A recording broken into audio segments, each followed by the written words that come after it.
Police তুমি যতই মারো মাইনে তোমার 112।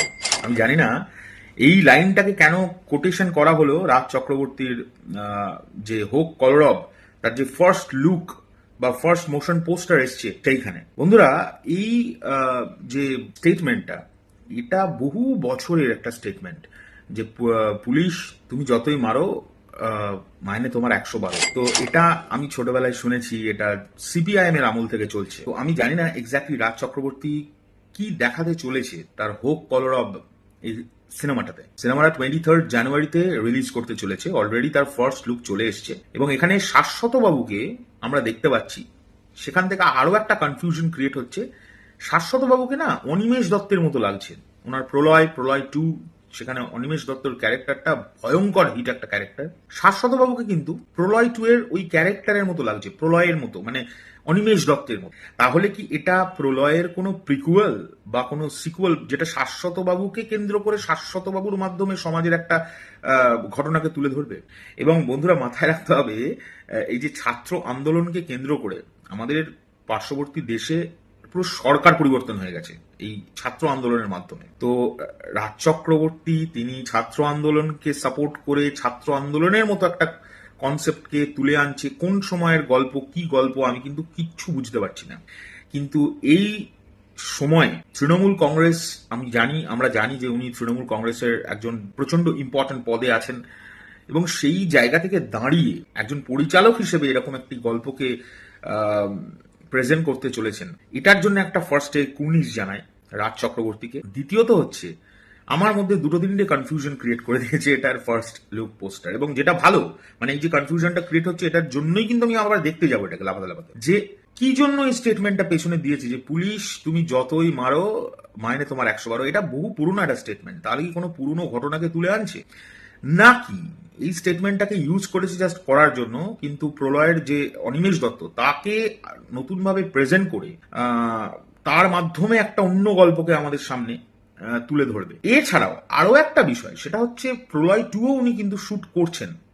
তো এটা কি সেই প্রলয় 2 এর মানে হচ্ছে প্রলয় 2 যে ওয়েব সিরিজ, সেটার প্রলয় 3 বলতে পারি, আমি জানি না এক্স্যাক্টলি উনি কি নাম দেবেন। তো উনি তো প্রলয় 2 বলেই মানে ইয়ে করছেন, মানে আবার প্রলয় 2 এরকম একটা সামথিং। তো সেটার কি এটা প্রিকুয়াল যেটা সিনেমা আকৃতিতে আসছে, উনি অনিমেষ দত্তকে ফার্স্ট টাইম সিনেমাতে নিয়ে আসছে, নাকি একদম একটা নতুন ঘটনা পুরো ঘেঁটে করে দিয়েছে?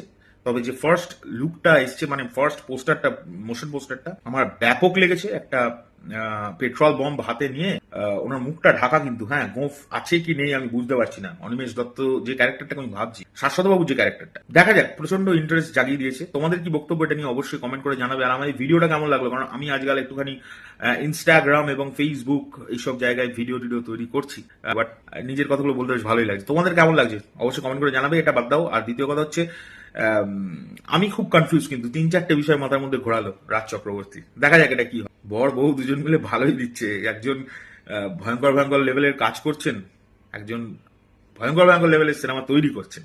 তো দুজন মিলে বেশ ভালোই শুরু করেছেন পুরো ইন্ডাস্ট্রি জুড়ে। এদিকে রাজ চক্রবর্তী, এদিকে শুভশ্রী গাঙ্গুলি, চলছে রোজ নতুন প্রজেক্টের প্রমোশন। দারুণ। যাই হোক, এই কাজটা দেখার জন্য আমি খুব উদ্গ্রীব হয়ে থাকলাম এই কারণে, বিকজ রাজ চক্রবর্তীর যেহেতু প্রলয় আমি দেখেছি, দুর্দান্ত সিনেমা। প্রলয় 2 আমার অতটাও ভালো লাগেনি যতটা প্রলয়কে লেগেছে, এটা পরিষ্কার। আমি আমার রিভিউ তোমরা শুনতে পারবে, আমি অনেক আগেও করেছিলাম। প্রলয় 2 আমার অসম্ভব ভালো লেগেছে, প্রলয়ের মতো লাগেনি। আবার প্রলয় 2 আসছে, সেটাও দেখার জন্য আমি এক্সাইটেড। তার আগে এই ছবিটাও আমি খুব, ধর্মযুদ্ধ, উনি এই ধরনের কাজ খুব ভালো তৈরি করেন। আমি তো মনে করি রাজ চক্রবর্তী প্রচন্ড গ্রাউন্ডেড একজন ডিরেক্টর। মানে ওনার সিনেমায় যে ক্যারেক্টারগুলোকে আমরা দেখতে পাই, সেগুলো আমরা আমাদের চারিপাশে দেখতে পাই। মানে হুট করে আকাশ থেকে ঝুলে পড়লো এমন মানুষ, যাকে এমন ভাবে হিরোগিরি তৈরি করে দিয়েছে যে আমি ভাবতেই পারি না।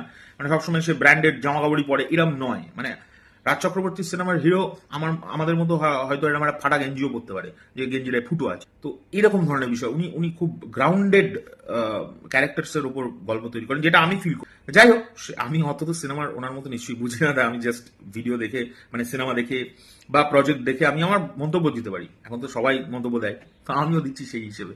যাই হোক, তোমাদের এটা নিয়ে কি বক্তব্য অবশ্যই কমেন্ট করে জানাবে। আর এই ভিডিওটা ভালো লাগলে লাইক কমেন্ট শেয়ার করবে। আমি এই ভিডিওটা ইউটিউবেও আপলোড করবো আমার চ্যানেল।